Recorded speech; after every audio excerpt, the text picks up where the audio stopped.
And we're back. Okay, we're back. Apologize for the technical difficulties, guys.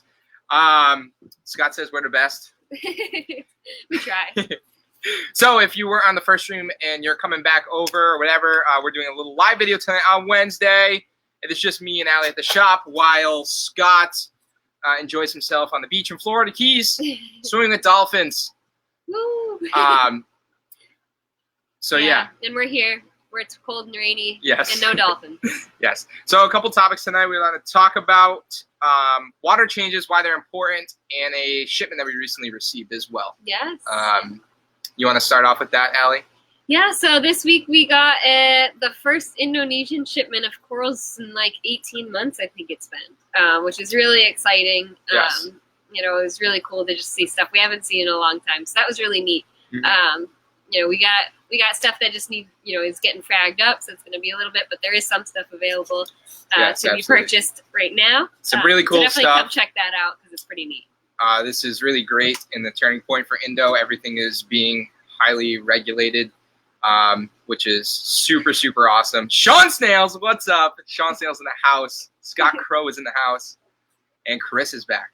Appreciate you guys jumping on the live stream tonight and commenting. So yeah, what was that? Go ahead. Nope. All right. So the main purpose is just to talk about water changes. That's like mainly why we want to do it today. It's a really important part of the hobby. So we just want freshwater or saltwater. Yep. So yeah. Like, all right. I feel like we have no direction without Scott. Our fearless leader is gone. Without him standing right there. Yeah, we're hovering over us. There's no pressure, but he's also watching the live stream. So we're trying, Scott. We're trying. Yes. No. So I guess I'll just get into it then. Yeah, go right ahead. So it sounds kind of basic. You know, water changes are important, yes. but strangely enough, that's not always as obvious as it seems. So yeah. we just kind of wanted to go over it and talk about it and why it's important and why it does matter. And also just to, Allie, talk about I did, Scott, but I'll go over what we got real quick. We'll pause on that. Yeah. We'll go back to the INDO corals real quick. So some of the cool stuff we got a whole bunch, like a ton of clove polyps. We're yes. still waiting on them to open up. They're still kind of like adjusting, but they're going to be really nice. They look good from the tiny little bit that's been showing so far. So yeah. Hopefully in the next few days they'll be fully adjusted and open. We got tons of really, really cool zoas that we haven't seen in a while. There's yes. a couple that are just like super awesome, super fire, but they're over at the farm. So they're not going to be available for a while, but yep. they're really, really neat. We got a bunch of other really just cool zoas we haven't seen in a while, and some pallies too. Those are nice. We also got a colony of gold torches as well, which are really nice. They still need to color up a little bit. They're a little dulled out, but once they color up, they'll be awesome. So some gold INDO torches. Then we got a green base purple tip as well. Yeah, and that thing is super nice. Couple heads on a nice. It's quite a few on it. I would say a colony. Yeah, a miniature really colony. Nice. Yes. It's really, really nice. Super cool stuff. Those will be getting fragged up this week as well. I think as long as the Bandsaw bandit is able to get to it. Yes. That'll be getting done. Has a couple of coffees, and he gets on the saw and starts cutting away. He hates coffee. You should know this by now. Gatorades, a couple of Powerades and Gatorades. So we also got some INDO hammers as well, which are really nice. They're green, nice green hammers. We got some nice leathers. Elegances. We got lots of leathers. Yep. We got some colt corals, which are neat. That we haven't seen in a while either. So that's pretty cool. Yes. So a whole variety. They just kind of sent us all across the board. Yes, Scott. Great pointer. We're going to talk about the OSA future in freshwater.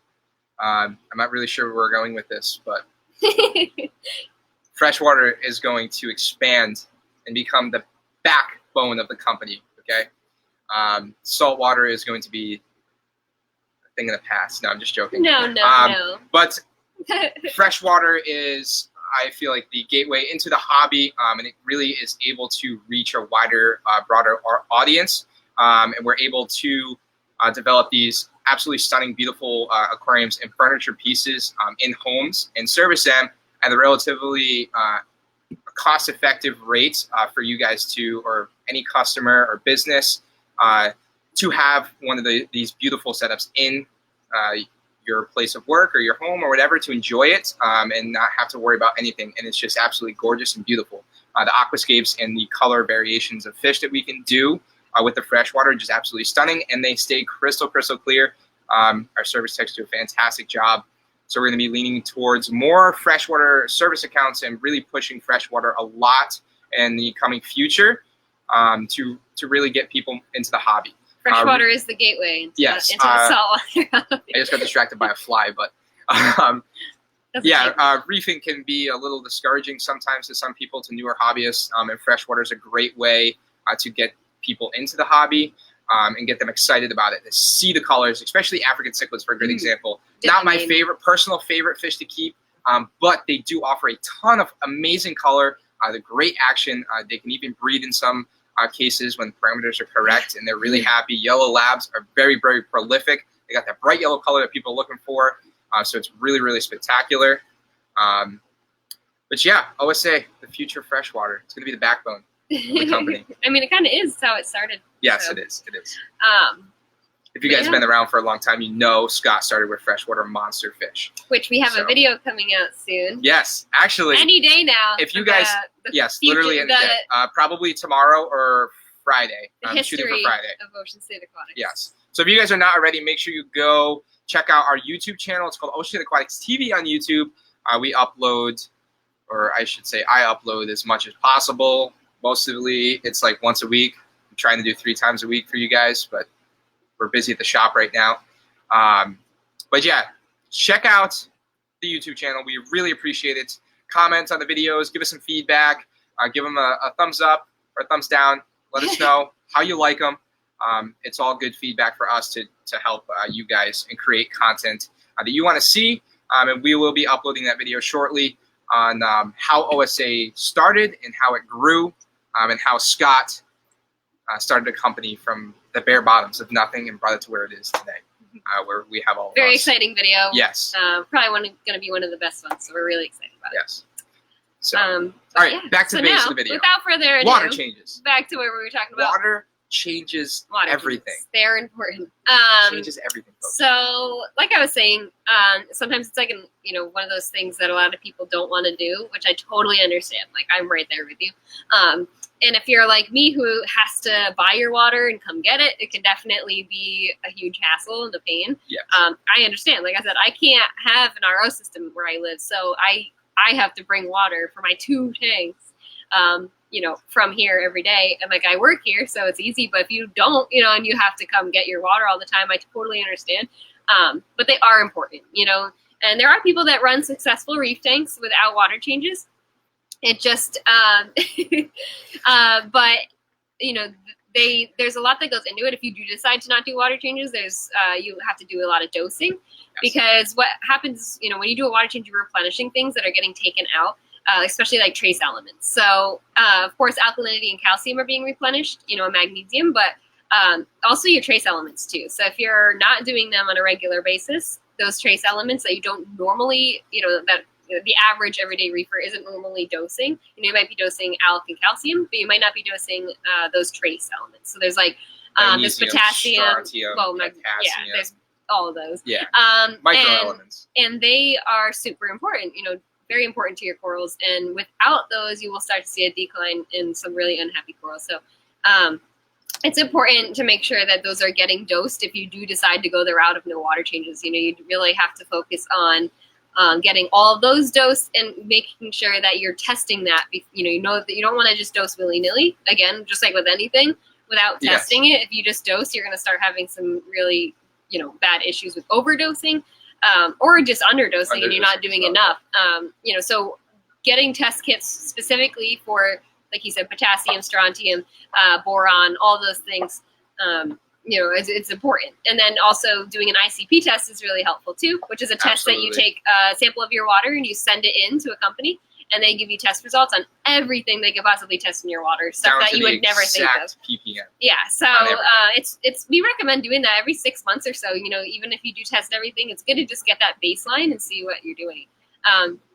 But if you're not at that point and you're not that, you don't want to do all of that, water changes are really important because you're replenishing those things, and if you're doing it, you should do it, at the minimum, like bi-weekly, every other week. And if your tank's really stocked, you might end up still having to dose. You know, if your tank is so stocked of big, huge colonies, you know, they're going to use up everything way faster. So now you're going to probably end up having to dose anyway. But if you're, you know, like an average, you know, average tank, water changes are what are important to replenish those things. So that's very important. So all those micro elements and everything are coming in your salt mix, whichever brand you're using.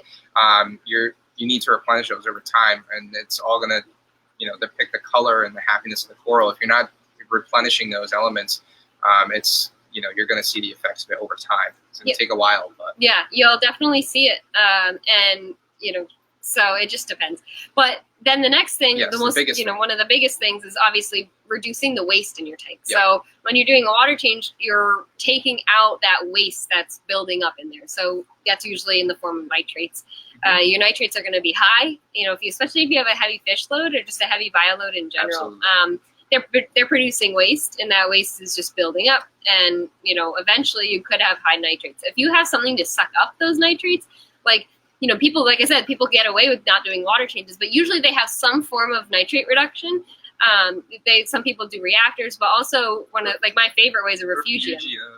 I have a refugium in my 120. Because I have I have a pretty heavy fish load, and I have a 3-foot eel in there. So of course, like, my nitrates were high before I had a refugium, and I put a refugium in with some Chaeto, and it's been amazing. It keeps my nitrates at 5 to 10 always, and that's just, you know, that's perfect. And it's thanks to that, because they were high. They used to be like 60 to 80 at one point, and I was like, I got it way too high. So I was like, I gotta do something. And the refugium just made a world of difference. It was amazing. So if you have some form of like export that way, then that's, you know, that's another thing. If you're doing that and you're dosing your trace elements as well as your alk and calcium, then you can get away with it. If you're not doing all of those things, it's really important.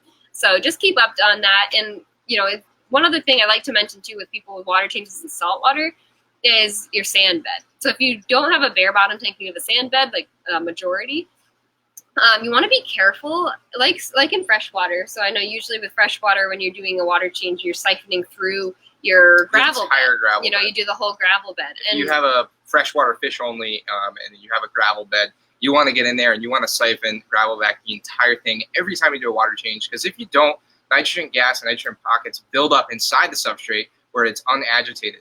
And then if you ever decide to, I want to change my escape, you know, you're going to stir all that up, and you're going to release those large amounts of nitrogen gas into the aquarium, and it's going to shoot your nitrates to the roof.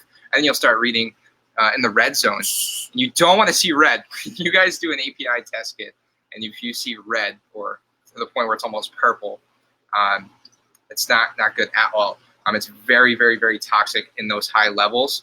Even though nitrate is the least toxic form in the nitrogen cycle, in those high levels, it can be extremely toxic. And I just want to touch base on Chase's comment. It is just as important to do water changes in freshwater, if not more.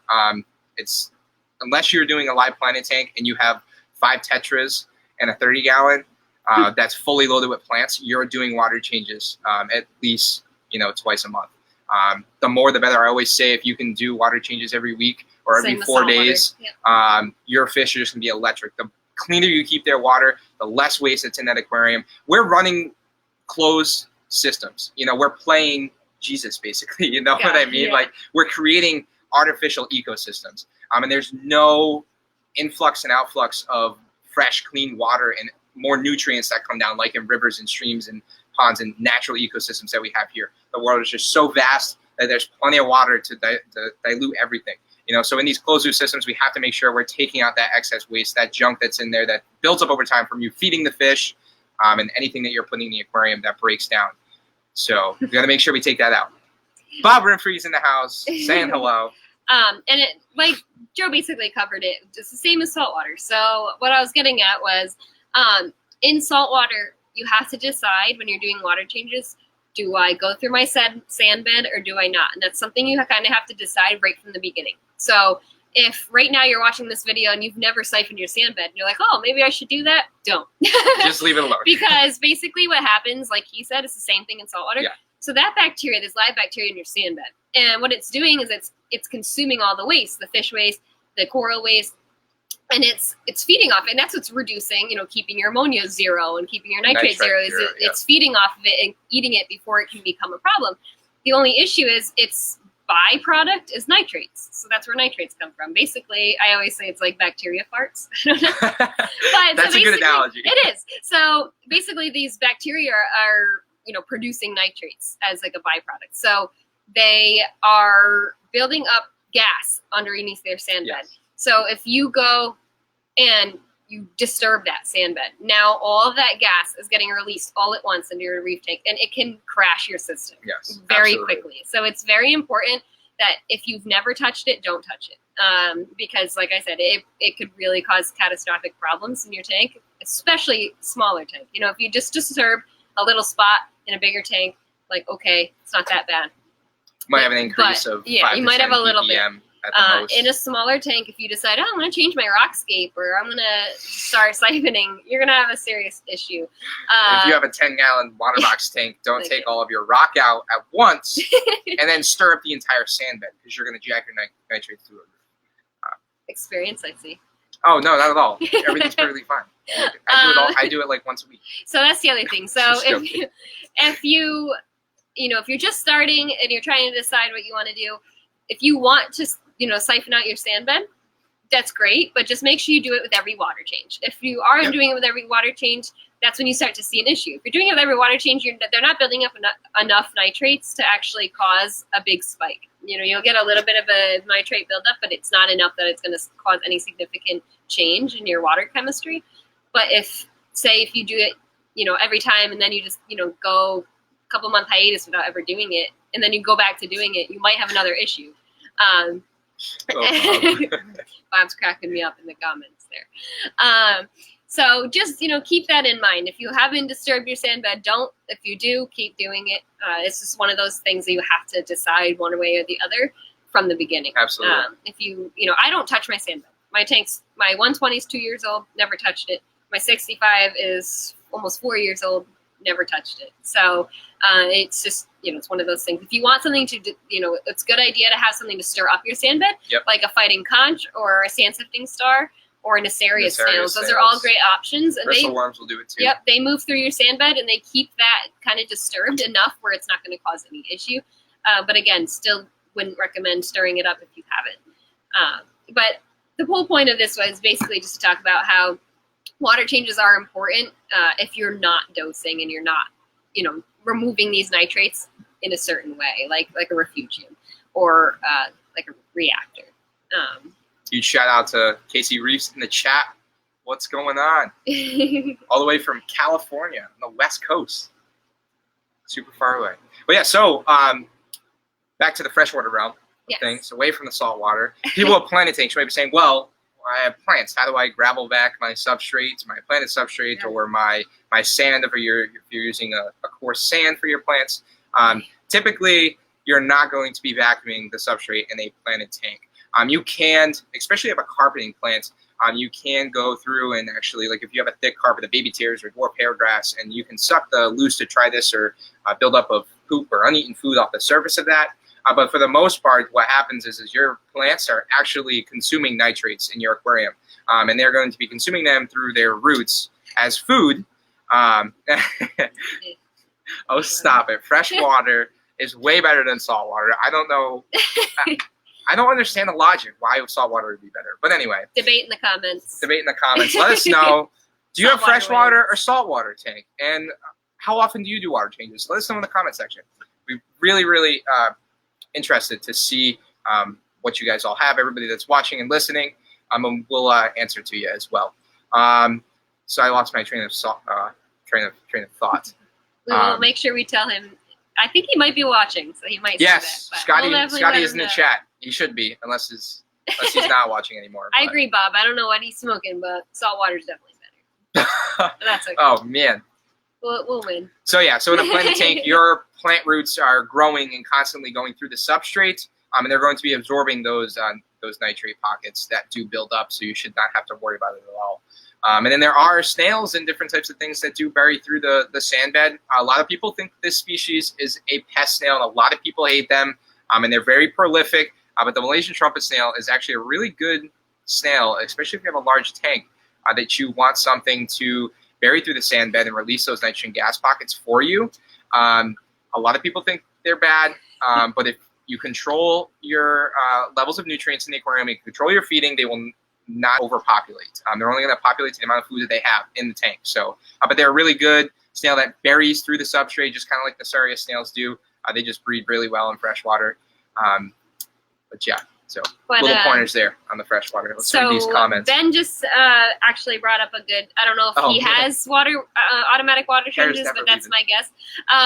So automatic water changes are an option too, which is something that I so want to do. I just don't have it set up right now, but Ernie, if you guys, are familiar with Ernie, he has his Apex set up to do automatic water changes, which is he does not touch awesome. That tank. Yeah, he doesn't. He never has to touch it, and everything always looks happy. Scrape the glass. Because it's getting water changes all day, every day, just very small amounts, but it's keeping everything stable because that stuff is constantly being replenished, which is really, really neat and something you can definitely do. You can do it even without an Apex, I believe. I think there's other.